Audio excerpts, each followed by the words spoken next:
We got Anthony on. We're going to be talking about strength deficit in his setting and his practice. So, Anthony, walk me through before we get into the results and the programming. Give me a little context of what inspired you to look at strength deficit and then potentially use that in terms of a model to use with your athletes. Yeah, inspiration. Obviously, the book. I read it in the winter of 2022, and then kind of wanted to immediately apply it in our spring of 23. A little background. I bias towards that mindset of thinking and systems based off of mentors and education. Kind of first exposed to it from my time at Houston with Alan Bishop and the weight releasers, and then like initial idea of like a strength deficit. And then getting into the spring of 23, so I work with volleyball athletes, and end game, honestly, with them is just to jump as high as possible. It's a very unique sport where the physicality really correlates to wins, to be completely honest, especially in the female game. So if you could jump higher, you'll win a lot more matches. Pretty simple. So the impact here is a little more, I think, than a few other sports. So after reading the book and like just biasing towards the idea of like honestly the wide receiver idea, creating a super large deficit, super elastic kind of athletes that just jump really high, like that's like a no-brainer for me to apply. So kind of in my that initial spring, applying that idea with the end game of just jumping as high as possible, but using this idea to kind of establish like structural underpinning. So obviously like the underpinning for jump height, in my opinion, is like the eccentric contraction and that efficiency. In terms of like just basic physics and potential energy, I kind of think of the eccentric as like potential energy and when in terms in jumping. So that was kind of the inspiration behind that, and then a lot of trial and error in that first year in the spring. So, I guess it just had me thinking a lot because a huge test in volleyball is the approach jump, right? That's still pretty standard, probably even Big. more so than a countermovement jump or Yeah, a the vertical gold jump. standard, 10 Did you foot. Did you find any discrepancy on any different like thought process of I have to focus more on approach jump compared to counter movement jump, or is approach jump comparatively speaking to non-counter movement jump? What was your thought process on integrating approach jump? Early, it was definitely the approach. That's the gold standard in volleyball. Like it's touch 10 feet, like so initially that. So honestly, that first year was gauged around the approach and the vertical and like really driving that number up because that's honestly specificity in our realm. And honestly, this year I kind of flipped the script more towards the counter movement jump, and I see more correlation, honestly, with the counter movement and the metrics that come off the force plates and those jump strategies that kind of correlate to that approach more so than just honestly just driving that approach up alone. So initially, yeah, the approach is the big one in a macro sense, and honestly, this year kind of flipped the script, focusing on the counter movement jump more so than the approach. Would you classify the approach jump as a skill as opposed to Yeah, a yeah. quality? I think it's both. Again, going back, you need structural underpinning to drive the potential. So again, that's kind of where this falls into play with the eccentric and the strength deficit.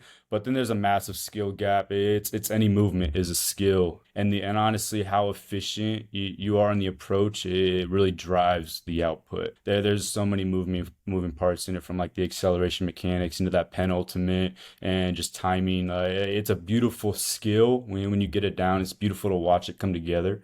So obviously we spend a ton of time just developing the skill, more so than the output. In a blend of, at the same time as we're developing the skill and the approach, like we're developing the structural underpinning in a long term of hoping it comes together, honestly, when it matters down the road through August and November. Something along the lines of when you use a force plate like Hawkins or force deck, they encourage you to hands on hips. Did you use that strategy or did you allow them to use their arms? No, we went straight hands on hips, just from a data standpoint to compare. Like most everybody's gonna do hands on hips. So to compare to the population in house and externally, we just kept it hands on hips.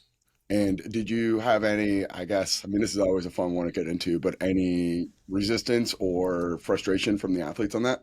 Honestly, no, because Okay. most of them were like, it's interesting. We get a lot of people just unfamiliar with it, so honestly, they have no idea. We get Sure. transfers in all the time, and like they're just so unaware. So there was no backlash ever.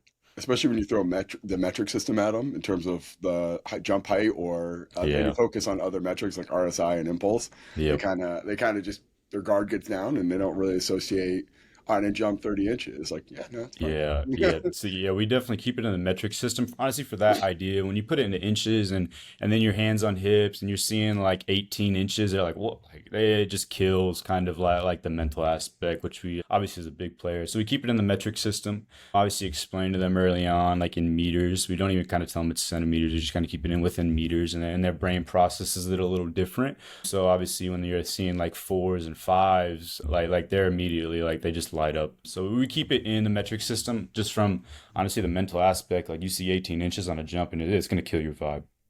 Did you look at ratios between the three then? Approach jump, counter move jump, non-counter move jump?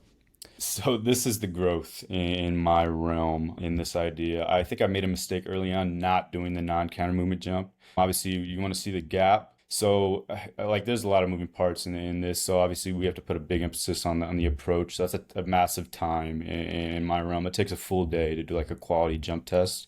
So there's things I had to cut out. And honestly, I wasn't too comfortable with coaching the non-counter movement early because it's difficult to be completely honest, to get the positions you want and to completely eliminate the stretch shortening. I wasn't completely comfortable, so I think my data would have been skewed a little bit. So I left it out for that fact. And looking back at it now, like I should have kept it in. But no, like from a ratio standpoint, because there's such a big skill gap in the counter movement jump and the approach, there's not a lot of like comparative data. Like we have a lot of kids that jump like mid fours, almost fives in the counter movement jump, but it doesn't translate to the approach because there's a massive skill gap. So from a comparison standpoint, I don't think there's a ton of correlation. I think the force plate with the counter movement kind of correlates to that again, that structural underpinning, not so much skill. Just jump strategy matters, but not as much as the approach. So I don't think there's, from anecdotally in my world here, I don't think there's a ton of correlation. The thing I'm keep thinking about, and this is the part where I would admit like outright of I usually typically focus on what I think are going to be the bigger drivers of knee dominant anterior chain work, hip dominant posterior chain work, maybe a little bit of knee dominant knee flexion work as the biggest like engines that are going to change a jump quality. But the other notion when you throw a skill component with the approach with a massive load from the upper body with a reaction to that, you Yep. see the hey, why it's so important to do eccentric chins, or why it's so important to do med ball work, or why it's so important to get some velocity work of the upper body, because that's a huge driver of that skill. Yep. Did that logic, or that is that just the thought? You're like, I have to develop the skill concurrently with these qualities, Yeah, and 100%. And you honestly, uniquely, this is where there's like a big difference between my first spring applying this system to this spring is we did a lot of technical work on the approach last spring, like really breaking down like the acceleration mechanics, being efficient in that realm, the penultimate, like the hip heights, timing the arms, I like all those factors. And this spring, honestly, I didn't do any technical jump work, like zero. Like again, taking a step back in the grand scheme of things and comparing to last spring, like end goal for us, like just to give some context, like we want to jump highest in November, going into postseason play, going into an NCAA tournament. Like that's kind of what we're looking for. So it's cool to see like these high jumps in April, but again, we're not playing anybody. So I took a step back and I really wanted to develop again this structural underpinning, this idea of being super efficient in the eccentric and like the stretch shortening cycle and all the qualities that kind of play into that. And then applying the technical work later, closer to the preseason, just like general specific, simple idea. Um, but what's really interesting though, with no technical work on the jump, you kind of see within our data on the approach, like those jump numbers are going up, and there's a lot of factors that play into that, like body comp and like they're playing volleyball, they're jumping. But again, we're not breaking it down from a technical standpoint and comparing data from last year.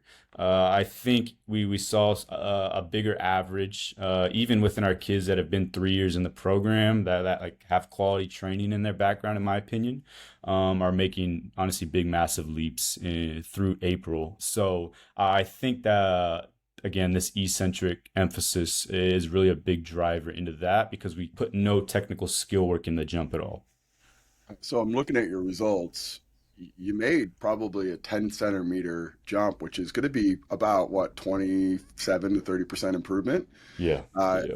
Was it a smooth, gradual ascent, or was there like, in terms of DOMs or CNS fatigue, like was there a drop off before it got good, or was it, hey, every week we're kind of up and to the right? So yeah, this was unique too, because again, comparing like and contrasting. Like initially, when I planned this out, like we're planning, like I like the term like higher lows. Like I'm not looking for the higher highs. I'm kind of just I want to create higher lows as we go throughout training. So there's expected like micro super compensation effects where we're looking for it. Honestly, like general adaptation syndrome, you're looking for the initial draw like decline in performance and then that super compensation effect, but in a micro sense from block to block. And honestly, we didn't really see a lot of that in the grand scheme of things. And I think again, like we get a new crop of kids in, maybe they're just completely undertrained, and like then like you see this stimulus and they just adapt, and maybe they're just that undertrained. But and then the other end of the spectrum, like the kids that have been in the program, like maybe they're just so used to it. Like it's so hard to kind of like gauge that. In my opinion, from this semester, like I was expecting like a massive like decline, and like I look for that in our training. Like that is the goal. I want to see a massive like stress induced decrease in performance, and I want to see a super compensation effect and then create a higher low and then do it again. And I didn't see a lot of that in the micro sense, but in the macro sense, I do expect to see that from the spring to the summer, like our highs now to become lows and then just keep kind of building off of that. But within the spring, no, like there was like a linear just up. And I think there's a lot of moving parts into that. For me, our training was, I think, a lot more intense in a lot of contextual ways outside of just loading. And those stimuluses were new for a lot of kids. So I think you kind of just saw this basic like newbie gains for the most part, just new stimuluses, and they were adapting really fast and just kept kind of milking that throughout the semester. Yeah, because it was like universal, like RSI is getting better and Yeah. impulse is getting better, and then takeoff time or takeoff velocity is getting better. Like all these sub metrics, were there metrics that you were leaning in on as better proxies for what's changing the counter movement jump, or was it more of like a global, like as long as everything's kind of improving, we should be on the right track? This is where like I think they're like we were talking like an art. There's a visual art in this, and for me, when we're doing like these testing, like in the grand scheme of things, like the loading strategy and the jump strategy, I'm gonna bias towards more of like the shallow knee dominant like jump strategy with an upright torso Mm. and like the hips going straight down and not a lot of displacement and like anthropometrics play a big part. So there's discrepancies from like our 6'4" kids and like our 5'10" kids. But in the most part, we want to see a knee dominant loading strategy because I want the eccentric to be as fast and as aggressive as possible. Going in back to this idea of creating potential energy, I think the eccentric in terms of velocity on the loading on the down in the counter movement jump, if it's faster, I think it's more potential energy. And then obviously there's an amortization phase between the transition, and I need that to be as efficient and like as possible, meaning like it's as short as possible without like any energy leaks between that and the concentric output. So visually seeing like the jump strategies change, becoming more shallow to like this 30-degree position we train throughout the whole semester with an upright torso, and honestly that time to take off become kind of trending down. That cues me like the eccentrics becoming faster and their amortizations becoming more efficient, and then in that terms you're seeing more potential energy, and then like in my head like it's a higher jump output. So visually seeing the jump strategy change to become more faster, shallow, more aggressive on the eccentric, and that translating into these higher outputs. This could be a hard question to answer, but like a libero versus a Yeah. outside striker, like their strategies for eccentric loading are going to be drastically different. Did you Yeah. see anything in terms of the depth that person went to, eccentric peak force, maybe even like concentric impulse following that? Like, what were some of the things you saw with different body types?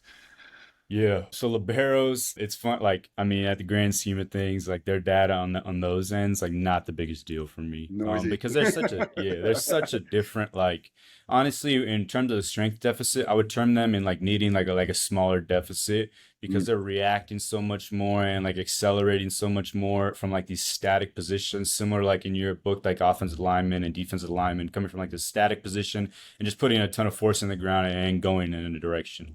So honestly, for me, like in their jump strategy, I see like this deeper, slower, eccentric, just like concentric emphasis on putting force into the ground and like just getting high enough, like just driving into the ground as hard as possible to create force and height. So in strategies there, like between like our two liberos and our 13 everybody else, like that was the biggest difference. Like in our middles and our pins, we see this shallow, fast jump strategy, and in the liberos, we see the opposite. We see this deep loading, slow yielding, concentric emphasis. But I need that honestly within that position because there's more of an acceleration emphasis within their position. So honestly, that's what we want, and I don't really teach them. I kind of let them natural, like that's natural for them, being as they played this sport for 10 plus years. That's their strategy that works, and I'm not honestly gonna mess with it because honestly, their feet rarely leave the ground to begin with, and there's such like an acceleration dominant aspect to their position. So it's interesting to see that strategy, and you kind of term this in your book a lot, and I really apply this idea of they're more like the linemen for us, and everybody else is receivers. I mean, one, you're probably not calling them offensive linemen, but No, two, like absolutely. there's probably an appreciation from your end of you've thought out a strategy to train them and what you're looking at for performance. There's a unified performance testing approach of Yeah, approach jump and counter movement jump, and then this is just general strength training or KPI stuff you're doing it in the weight right. room. But the other end of it, it's hey, I understand that you have different demands on the court, so I'm gonna focus on different things with you, and Yeah, it's not like I'm treating you like a second class citizen or anything less. Just you have different demands, which 100%. I'm sure they probably appreciate in a lot of ways. Yeah. Uh, so Yeah, uh, kids, sorry, Go ahead. Go please. ahead. No, you go ahead. I was gonna say kids really like this going into recruiting, like how are you gonna specialize my kid? Like how are you gonna make this unique to this, and like that's such a massive value to like the kids, because again like they feel valued. So when you kind of explain like, hey, this is specific to your position as a libero, and honestly that drives intent too. Like another like when you just have uniform, everybody doing the same thing, it gets very monotonous. You're like, how is this beneficial to me? Like I don't even jump like, and then you kind of give them this like again like specialized this training, like but your only specialization is like you're just emphasizing a different contraction type, but for the most part it all kind of looks the same, but they value that, and then the intent drives up, you get more results, so it's kind of just like a great snowball effect with those minor changes in training. Yeah, this is a anecdote, but I would imagine now in modern college sports with the advent of transfer portal, outside of money, Yeah. there's going to be a component of you're spending more time with these athletes than anybody, Yeah. and if they have a appreciation, they feel like they're respected, they feel like they are trained in the best way possible, it kind of makes it harder to leave. And I think that part Yeah. is Yeah. probably a huge consideration, especially as they start to look at, oh, I'm not going to make any more money, I'm going to have to start over, or any Yeah, other like man. thing. I'll be further away from. I chose this place for a reason, and strength conditioning probably facilitates a lot of that desire to stay Yeah. more. Yeah, and in our realm in volleyball, kids aren't quite to the point where they're getting money. I mean, don't get me wrong, there like it's happening. But like for us, we're about to graduate 9 kids this year on a roster of 15. And we're coming off like a NCAA tournament. We won the first round, lost in the second round, the eventual national champion. And like this year, it's like we're looking to get to the Sweet 16, like make some noise. So we bring in a lot of kids, a lot of grad transfers that are really good. And so on my end is I got to get the most results like as fast as possible. And like I got 9 months to make it happen. So lucky, like volleyball is very, and football too. Like we get these kids in January. Like we almost got our full, like we got 13 of our 15 in January. So it's great to have this like a super long off season from January to August. But again, like the underlying idea is like you got to drive these results as fast as possible. There's no 4 year plan anymore. There's no 2 year plan anymore. It's literally just a 1 year. What can I do in 1 year to get the most results? And you kind of like as we get into this, that was kind of like a big underlying reason for some of this training this semester. Which perfect segue. So the progression went from like a three position yielding to a extended eccentric, like an 8-0 exo tempo, to Yep. weight release hooks, and then weight release hooks again, but with more of a volume approach and then a intensity based approach. First question I have off of that is, did you think about where you wanted them to be in August and then reverse engineered it? Or did you look at a needs analysis in January based off the way they were jumping and then make that progression going forward? What was the vector in which you started to program this out? Yeah, so again, kind of going off of, I don't want to say mistake, everything you're learning and adapting. For last spring, like we jumped grade in April and we jumped grade in November. We did not jump grade in August. So going into that season, and there's a lot of like, it's a high density, like volleyball is unique where you don't practice in the summer like a basketball, but you play in August, which doesn't make a ton of sense. So you get this 2 week period of like high density volleyball, 2 a days. A lot of kids haven't done anything.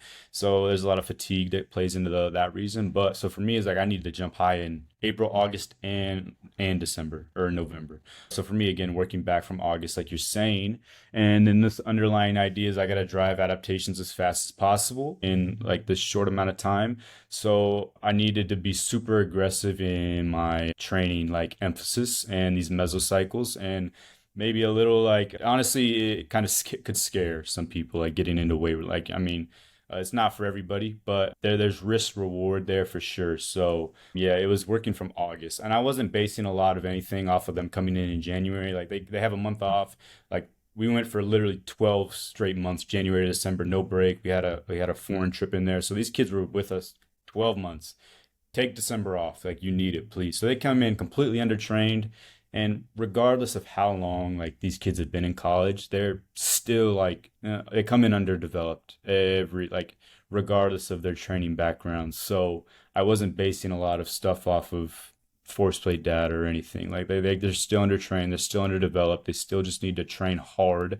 And so for me, it's kind of working backwards from I need to jump high in August, and then I laid out these mesocycles. So for me, like it very similar to last spring, like coming in, like I termed this like reacclimatization, just get back to used to training in those first 2 weeks.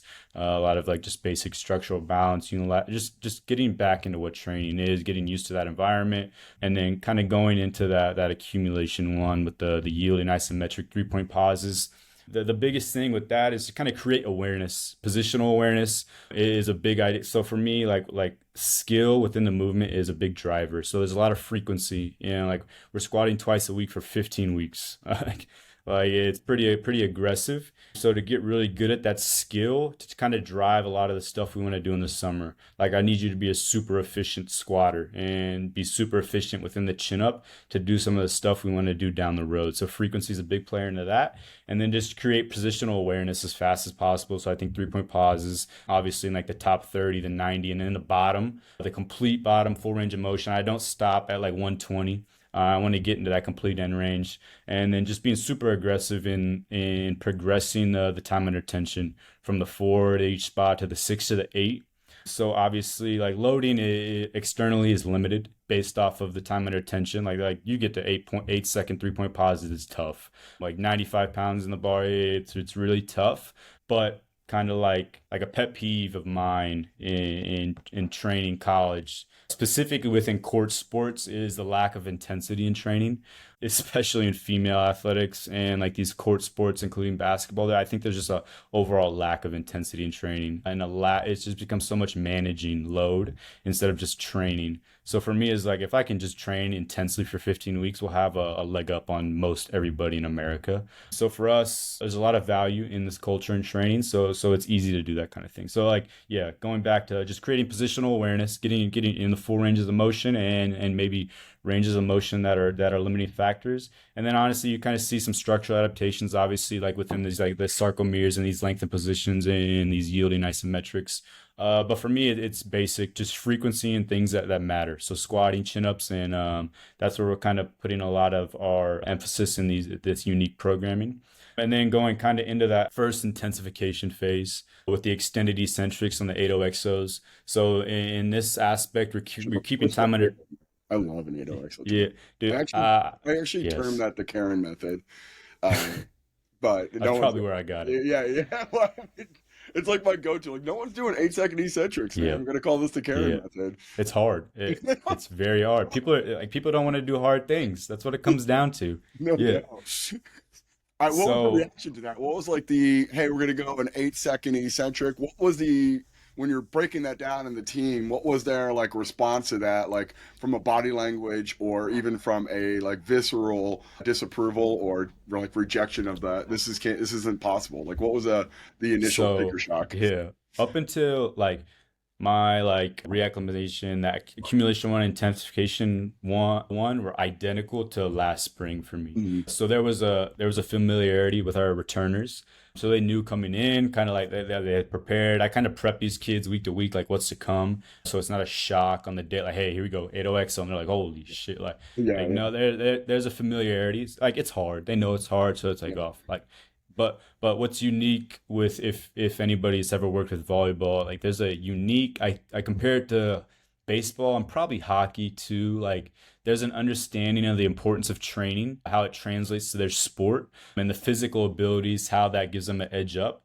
So it's not so much like a basketball, like I'm here so I don't get fined kind of deal. Like there's a value, so the intent's a little higher. So yeah, it's everybody's gonna be like, oh shit, but it's like, all right, here we go. Let's do it. So that's pretty unique, I think, within a sport and our team. There's a value of training within our culture here. So they embrace it head on. And again, like you can't get results without intent.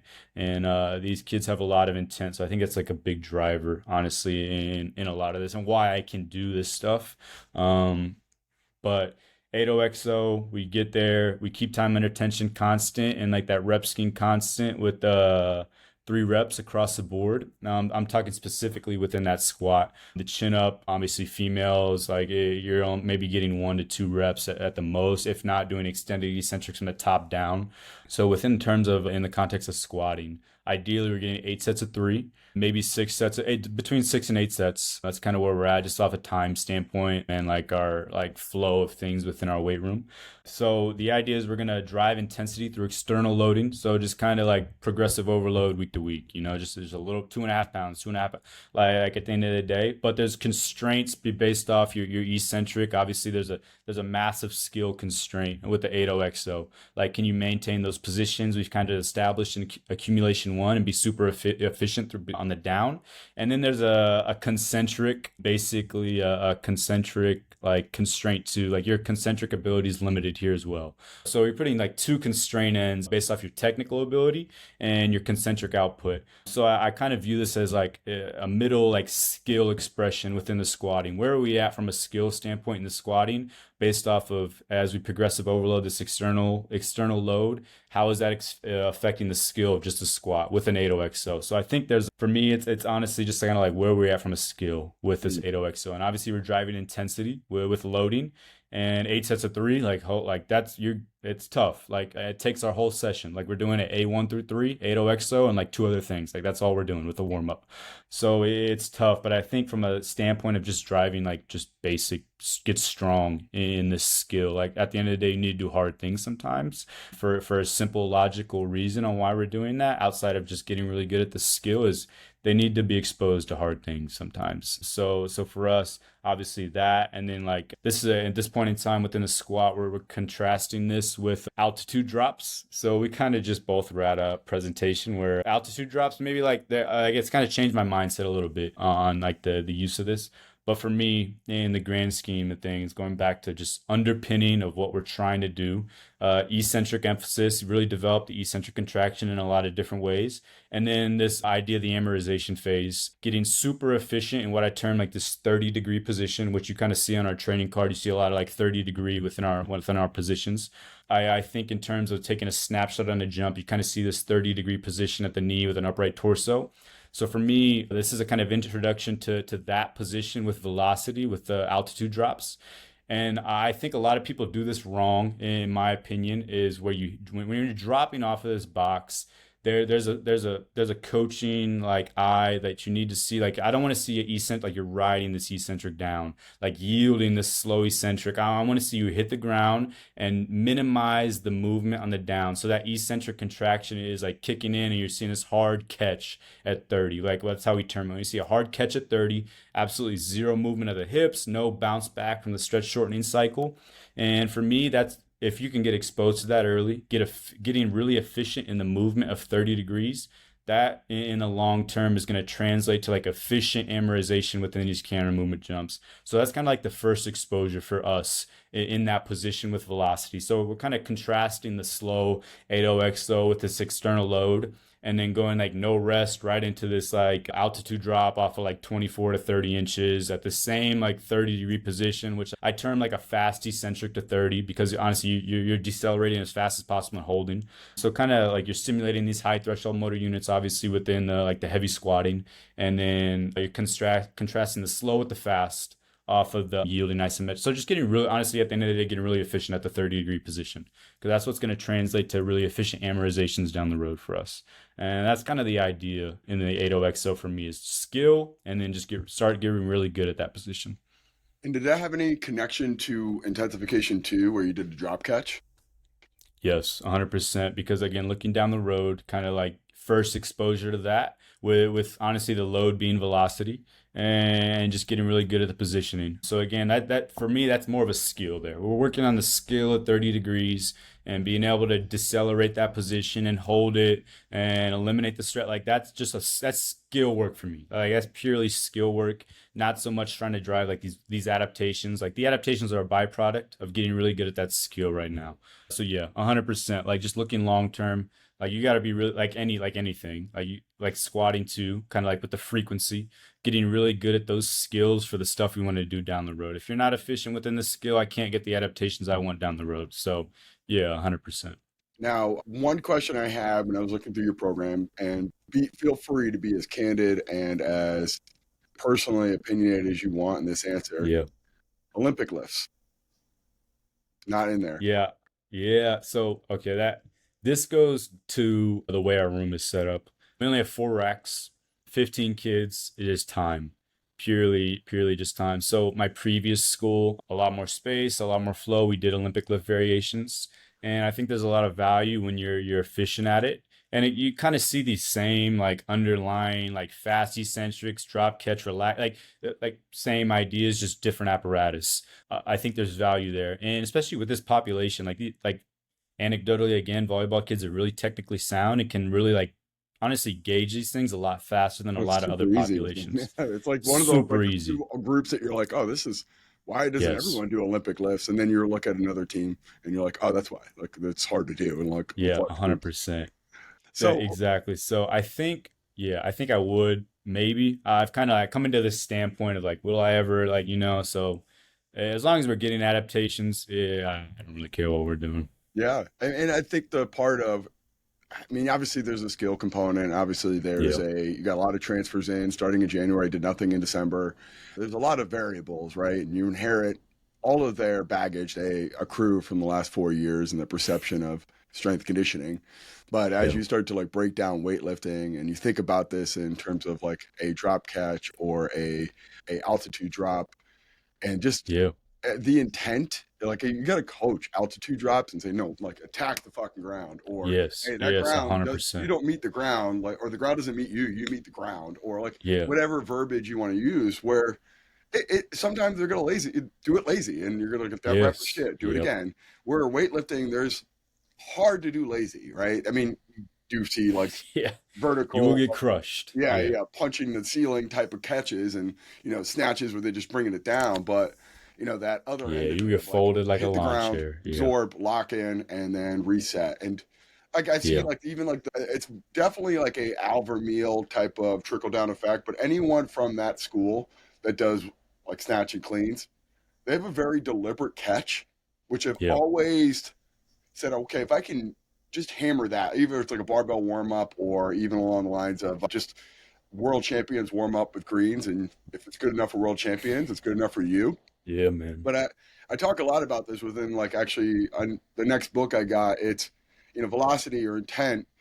It's probably better served in our warm up sets or these lighter sets or these things that we're, not necessarily as engaged with, because in season or over the course of a year, it's like we're the better at what we repeatedly do, and the things we emphasize will be more impactful. But imagine every single barbell warm up or lighter weight set or sub maximal Olympic lift is caught in this like 3 second hit the ground, Yeah. absorb, boom. I maybe can omit things like altitude drops just from having that. And I can get into better conversion into subsequent exercises that follow it. But neither here nor there, not trying to get on a pedestal for weightlifting. It's just, that was the No, I one think thought that, that there where you were with your volleyball athletes was there's a very like amenable audience to be able to do that with successfully, but there's also the other dynamics of, okay, well, I'm trying to be really good at a couple things and seeing the impact or the concentric circle off of that. yeah, yeah. I mean, like, there's always a bash on Olympic lifting and like the carryover to jumping. And man, it's such a simple like just go watch Chinese weightlifters and then go watch them do like box jumps. Like brother, they are getting up there and all they do is squat Olympic lift. Hmm. And going back to kind of that idea of like that catching at 30 and like yielding that position, some of the best like weightlifters I see do that are honestly like track and field throwers that are able to like catch at that 30 with like 180 plus like insane amount of weights and they're able to yield that 30-degree position at such a high level. I mean, like there's a reason, so I think there's value there for sure. Again, it's just kind of environmentally like resources are kind of dependent on, and if you're comfortable coaching it. Yeah, and I mean, I think there's another component of eventually you're going to hit a point of not diminishing returns. It's not the right term here, but you're going to want to extend things. Like, so you talked about your three position yielding, weight release hooks, contrast, maybe complexes. And it's like even doing kettlebell swings of some regard. Like there's a learning Yeah, curve, but then when you have that skill, your reservoir of exercise you could throw in some sort of complex contrast or even just like realization is expanded. And yeah, with weightlifting, like might not be the full lift, but like doing pulls, like I'll just do trap bar jumps or rack pulls, and there's a lot of good from that, but there's also yeah, like, hey, there's another component here, which is good old fashioned snatch pulls or clean pulls, and then there's muscle variation, there's power variations, there's the full variations, and one thing I've always liked, even like I work with a lot of like strength coaches, like remotely in terms of digital training, and mhm, we always come back around of like, oh, you have weightlifting in your background, sweet, I can throw that in some sort of complex or things that we want to do. Like one of my yeah, strength coaches wants to just become a faster runner. I'm like, all right, like, work up, do our strength deficit analysis, and then we find out that she's very concentric oriented, so she has a very small yeah, deficit. And okay, like a lot of rhythm work, a lot of slow eccentric stuff, a lot of yielding iso stuff, a lot of integration of these things. And if we're doing pulls, it's like a slow eccentric. We're just hammering eccentric every turn, everything we could do. But she's validated. She's already really good at the Olympic list, as well as like yeah, we're just making it a little bit more challenging, and it just keeps it a little bit. Is that the answer for all our team athletes? And do I do it yeah, with Gen Pop? No. Do I do it with maybe some high school athletes that are trained twice a week? No. But when you get to a college environment and they're good at things inherently and intuitively, and it just opens up a little bit more options for me. I always find that, and I'm kind of gravitating towards more alternative forms of resistance, like pneumatic or flywheel, yeah, even yeah, conical, and it's like that's closing a lot of those doors for me prematurely, and maybe not prematurely, but it's closing Olympic lifts like for me as a wholesale solution because I'm getting what I want from them in different yeah, vectors and a lot faster. The joke I have with anyone on a cone or versa pulley, it's like if you look like you're just getting bucked off a horse, just move closer. Like that, and that I don't have yeah, that. I don't have that easy out with Olympic lifts. Like, yeah, embrace the suck. Like that's gonna we got yeah, a heavy front squat for a while, or stop fucking bringing the bar down so quickly on a snatch. Like you don't have like any alternative plan. It's just like you just got to go through on Olympic lifts where flywheel and yeah, conical resistance profiles are just. I mean, even a Kaiser functional trainer, like I can be good day one with someone who has no discernible skill or ability, and that's yeah. That's hard to it. That's replicate. it.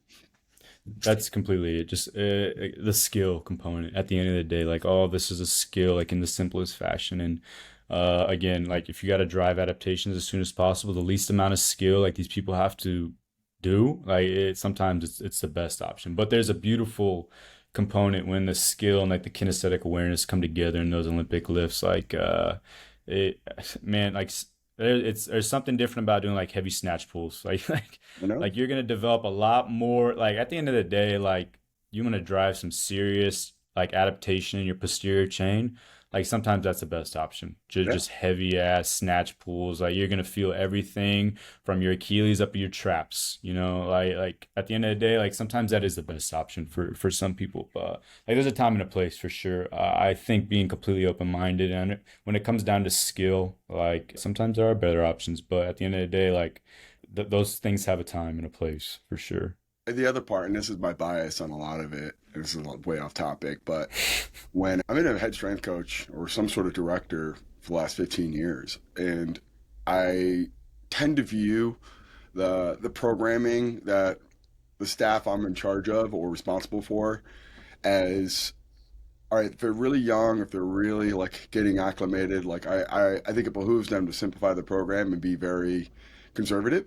And Hmm. it's like, all right, just show me you can demonstrate that. But then as they expand and grow, I find Olympic lifts from the things that we can control. This idea of controlling the end ranges, like what your stance looks Hmm. like, what your catch looks like, and how we get between point A to point B, really, it's semantics. Oh, you like bar body contact? Great. You like to keep it close, brush? Great. If you don't like any contact, it's fine. Like, don't. That's up to you. Like, oh, early arm bend. That's up. Yeah. All that stuff is I've seen world champions do anyway from point A to Yep. point B. But the thing that you can't get past is if you have an impact, if your residual from the way you describe it or demo it doesn't translate into that stance.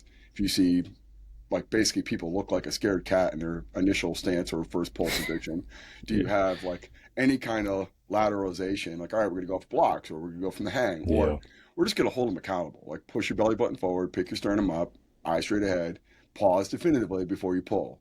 Like, do you Yep. have the backbone to walk over to that person? Like, stop, stop. That tells me a lot. And then the Yeah. catch of all right, do you let them just basically go off rogue and go too heavy too early? And it turns into a bunch of people who are starfish catching or rushing that catch or just trying to get out of that position. Like demonstrate control, demonstrate confidence. And same thing we can look at from, all right, like a 12-year-old doing a hurdle jump where they're trying to stick that landing and they're just flying through and picking their heels up and like, no, like get over there and stop the kid. I would say the same thing with a high school or college athlete Yep. of, what does it look like when they receive the bar? What's your Yep. impact? And if It's if you emphasize it, you should have compliance there.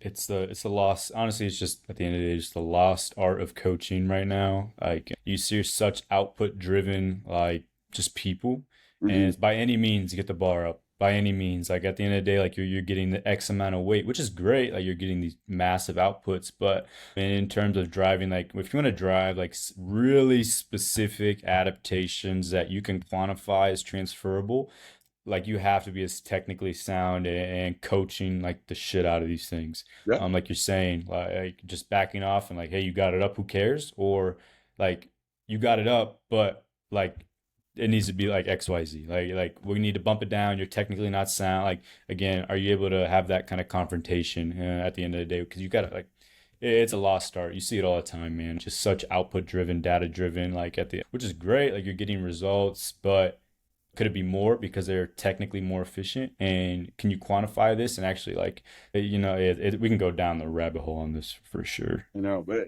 it brings up, I guess, my next question here.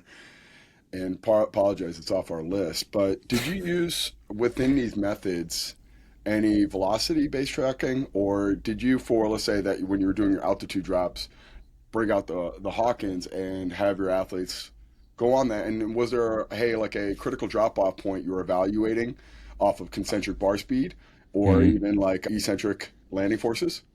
So no, we do use VBT in season when we kind of get to this concentric emphasis on things. But at this point in time, no. I think you could visually, like at the end of it, like you could visually see it. I think if you know what you're looking for from a technical aspect, like within these movements, obviously we want to accelerate the bar as fast as possible every rep, no matter what, like regardless of what we're doing. If you can have that kind of intent on the concentric, that'll get kind of blend into what we do in season.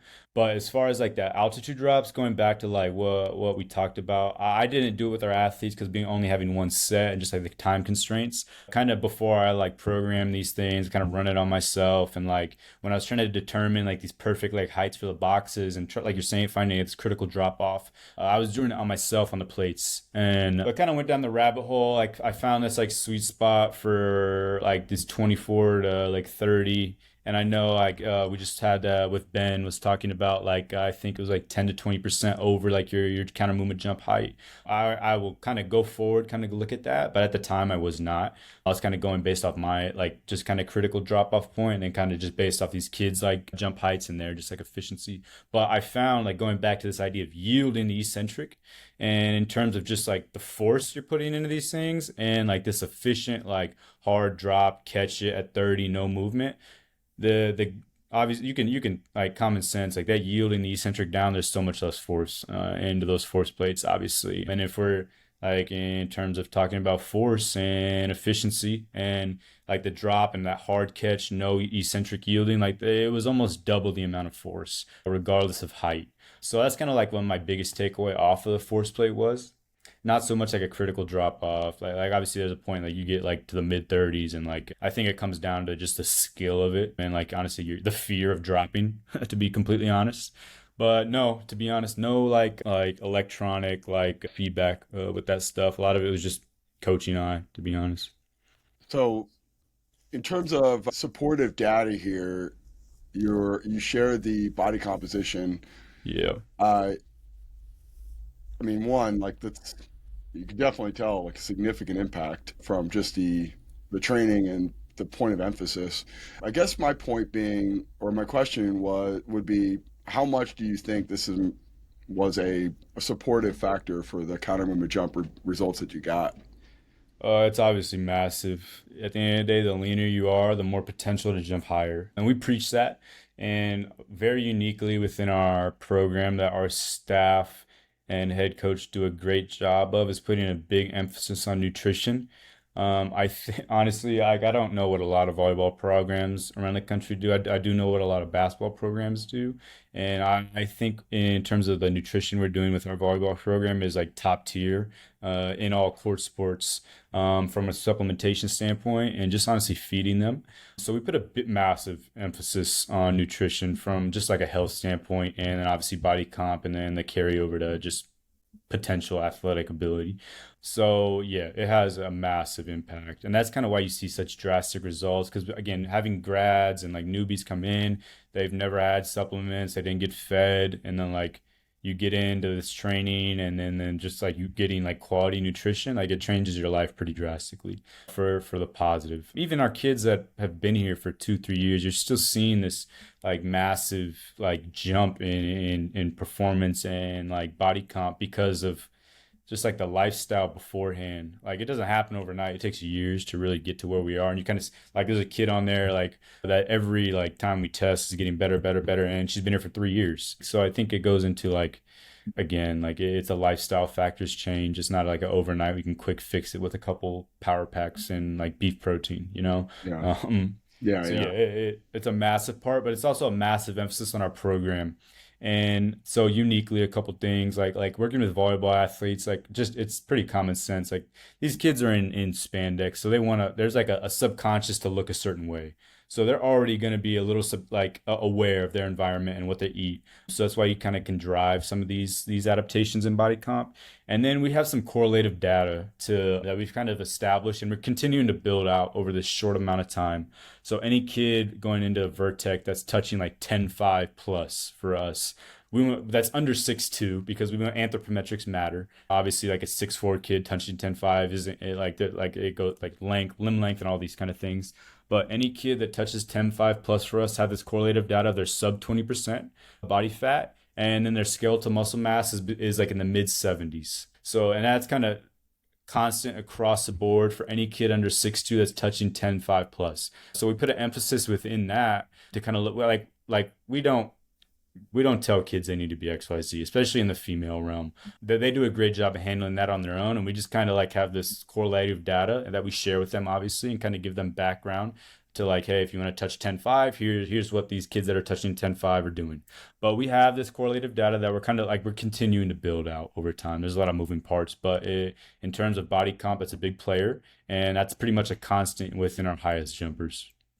Well, I mean, yeah, body image, female athletes, body Yeah, yeah, composition. It's always murky waters, but The other notion here is your programming isn't watered down or simple, Yep. and you're going to see critical drop off points if an athlete has very poor hydration, lifestyle habits, or even just not really having good peri workout nutrition. And it's a very quick learning curve of like how do people go through this? Like they eat before they work out, Yep. they hydrate before they work out. Like Yeah. there is a you have to be able to do this in order to survive this because there's programs to train moving forward, and whether you're on or off doesn't really matter. You just need to come prepared. Yeah. Yeah, I think that's uniquely again going back to what we do. So these kids get 2 meals a day every day we train. So we train first, so they have breakfast in their locker room before they train, and they come in electrolytes and collagen every day before training. So they're drinking that like pre-workout, and then they go on to the court for volleyball, and then post training they have another meal. They have a shake that's kind of unique to them, and then some vitamins. And every day, like that's it, man. Like you just got to get quality nutrition every day. Timing obviously matters to an extent, but if you're not getting the quality nutrition, which 99% of college athletes aren't, so if, like within your 3 meals, if we can supply two and make sure it's the highest quality, well, we got to edge up on body comp over everybody. So again, like our staff invests in that idea and value it. So uniquely, I think we have an edge within this sport of volleyball. I find unique. So I think that again, big driver in our results. At the end of the day, like if you're not recovering well, if you're not doing the lifestyle factors well, like you can't get any of these results. Now, last question. Based off of the results you got, based off of the progressions you got, would you do anything differently from your winter programming? I mean, yeah, we're always adapting and evolving. So going like kind of like back to that spring one, I did not do weight releasers in that first spring. And I kind of did from up until like that intensification one were identical. And then like my accumulation two, my first spring was more the myotatic reps. The idea is like get exposed like what the stretch shortening cycle feels like within those kind of things. And then I finished with like wave loading just to kind of see outputs and how that translated in like the concentric like ability. So for me, like just going from that to this one, where it was like I wanted to put the weight releasers in earlier because I wanted to do a longer like training period with the weight releasers. So within this spring, we did the 6 weeks of weight releasers. And honestly, we'll go back to it within the summer because there's more juice to squeeze. I'm going to continue to use it as much as possible until the adaptations are not there. So, which is like within these populations of kids is like, who knows? Because they're continuing to adapt every year with the same kids that have been here for 3 years. So for me, it's like that was a change. And again, going back to like this mindset of I don't think training is intense enough, especially on court sports and with female athletes. And you and I both know like weight releasers is one of the most potent ways to drive adaptations and strength. And there's a level of fear to do that with the team. You know, a lot of people are honestly scared to put like that amount of weight on a kid's back, and for them to squat that with honestly just unrack it and then squat it with a fit. Like there's a level of fear that go into that, but the potential you get out of it is so great. Like I'm willing to risk it, and I think I'm efficient enough coaching it with my background and how often I've used it. So that was a big like jump from honestly that first year to this year. And going into the summer, there's going to be a massive change. Like I said, like I wanted to drive more outputs in August compared to the last. Like I want to go into our preseason a little better physically. So for me, it's like I'm gonna go on like a little bit of a rant here, so I apologize. Like I think when we like people are programming and like driving, like I want to do a block of isometrics, a block of eccentrics, and a block like they do it for like 2 weeks within a year and never come back to it. That is not enough time to drive adaptations. Like at that point, like you're just getting familiar with it. You're not even like really drive. Like there's a skill component to kind of like, again going into these things, and so like at that point, like you're just getting familiar with it, getting familiar with the skill, and then you're kind of moving on from it.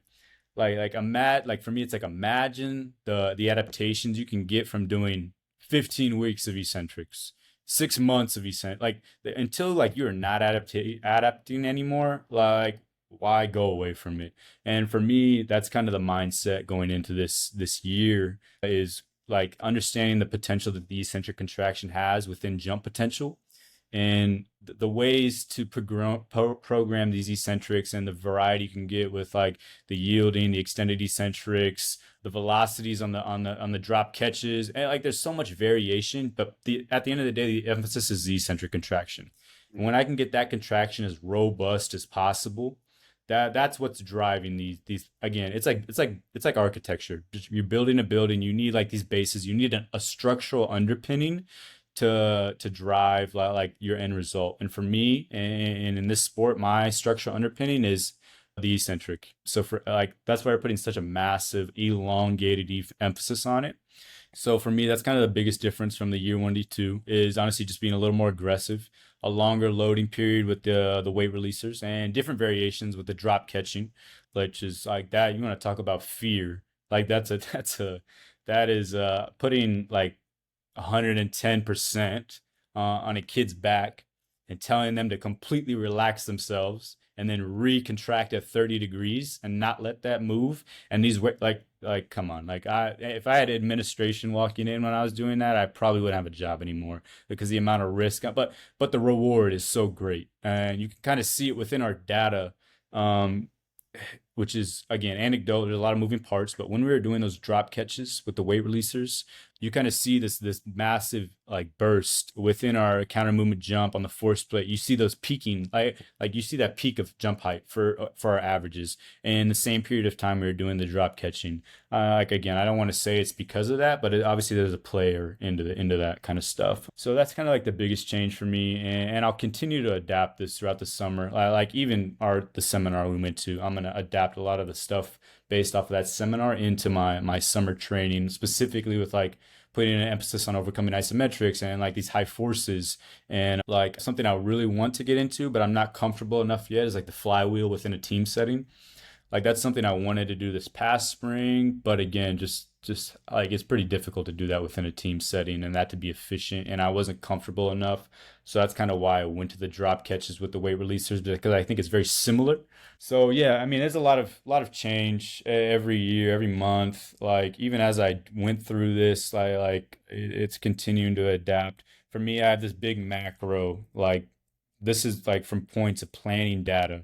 I can guarantee, honestly, it's crazy. I can guarantee results. I can guarantee we will jump our highest in April and December every semester. And our kind of data kind of quantifies that, to be honest. And a lot of moving parts, like just jumping and playing volleyball in general drives a lot of that adaptation. But it's more so, like I said, managing those higher lows. Like I said earlier, if I can manage the lows and not let the drop off too much, that the highs will come with like that, the said principle. I think the highs are a product of specific adaptations and the lows are a product of like that general adaptation syndrome.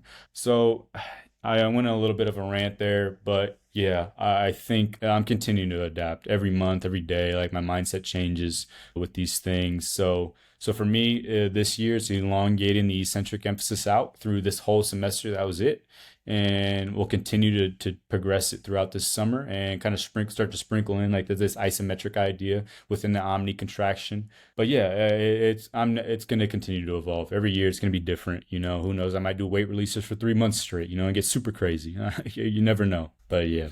The note on the drop catch, I mean, I think you're spot on in terms of looking at flywheel, but you've gone through the process at some point being maybe hesitant or conservative when you got to weight release hooks. You went through that learning Yeah. curve, and it's just like Yep. you've been doing, like practicing and going through it yourself. And then maybe if you got a couple fringe athletes, you can start to integrate that with them. And then yeah, it's a team wide thing, which I think it's the same premise. It's just momentum in that direction. The Yep. other component would be potentially like an oscillating bar, like a bamboo Yep. or earthquake bar, and momentum's going that direction, and just a hard, violent catch and have them absorb. Those are those are largely the same things happening, and I think there's a notion of you've essentially now got them so comfortable with super maximal loading with weight release hooks. Yes. Yep. You have like organic momentum in that direction, which you're probably going to get more value from that now. But the other element of, okay, now I need to maybe exhaust some other resources or go into some other areas or just push yourself as a coach. Look, you got Yep. oscillating bars or flywheel. Yep. Yep. It's all the fun part, man. Yeah, I really love the idea of the oscillating bar, and you kind of lay that out in your book towards the end of like these mesocycles, and that's something I really want to get it. We do use oscillating more for like a rhythmic standpoint, Mhm. especially as we get towards like this realization, and again that's just same idea, contract and relax, but with rhythm, and every rep be identical and smooth and very fluid. Like I love the Romanian rhythm squat for that reason, and but like the drop catch on with the weight releasers again with that like at this point in time it's not super maximal anymore. They've adapted like people like when you realize within these eccentrics, these kids adapt so fast, and when you're undertrained in the eccentric, you see that adaptation so fast to which honestly everybody's going to be super undertrained in like super maximal eccentrics. So that's like a big jump I made from spring one to spring two, or honestly my first time using the weight releasers is the percentage jumps I made week to week. My first time using it, I was like 2.5% jumps for like these estimated, and this year it was 5 and sometimes Yeah. 10% jumps Yeah. week to week because the adaptation is so fast. Yeah. And you got to push the training. It's got to at the end of the day, like if you can get kids training super intentful and with super high intensity, like you're beating everybody out honestly within the in the college sector because there's such a lack of intentful training. I think people love yielding isometrics in court sports, body weight yielding isometrics to kind of just manage, going back to what we talked about before. But if you want to drive adaptations, you got to train with intensity and some risk. And so for me, that's where that came in. And last thing I want to mention on with the weight releases, because I think more people should use them because they're such a potent stimulus. And with the drop catch method of like that drop to 30, the idea like going back to amortization and within the stretch shortening and potential energy, like that's kind of just the underpinning idea for me within this 15 weeks, just potential energy and amortization phase, develop those qualities. So for me, the eccentric develop like eccentric contractions, the potential energy, how much force are you developing within, and velocity via force, or force via velocity within the eccentric contraction. And then the efficiency at the 30 degrees. So like the drop catch, how efficient are you to yield like super maximal? And again, going back to the altitude drop from 8 weeks ago, is it the same exact position and the same exact like drop catch, no movement as the body weight 24-inch box drop off and 225 on your back drop and catch at 30 degrees? Like, is it the identical? And for me, that is efficiency in those positions, and honestly, just skill development. And that's what's going to translate to more efficient jump strategies in the counter movement, greater time or less time to take off, fast. Like that's it. That's purely it. Keep it simple. That's what we're doing. It's awesome, man. Well, thank you so much for your time, man. This was really, really great. And yeah, this is fun to unpack. It's always cool to Yeah. see I mean, you've definitely taken this as your own and gone into a direction. And I always open with, like, I did this for football and I don't know how it applies to other sports. So it's fun to see a volleyball strength coach or basketball strength coaches just adopt it and figuring out that. But 100%. I do come back to the other. This is kind of my point. I like the omni contraction. It almost feels like it's foretold that it has to go in a linear direction. Like Yeah. I never really read. I mean, yeah, sure. Most times in team sports or alactic power sports, it's going to get into this eccentric is king or the Yeah. being elastic is king. Like I get that, but it's not always. And Yeah.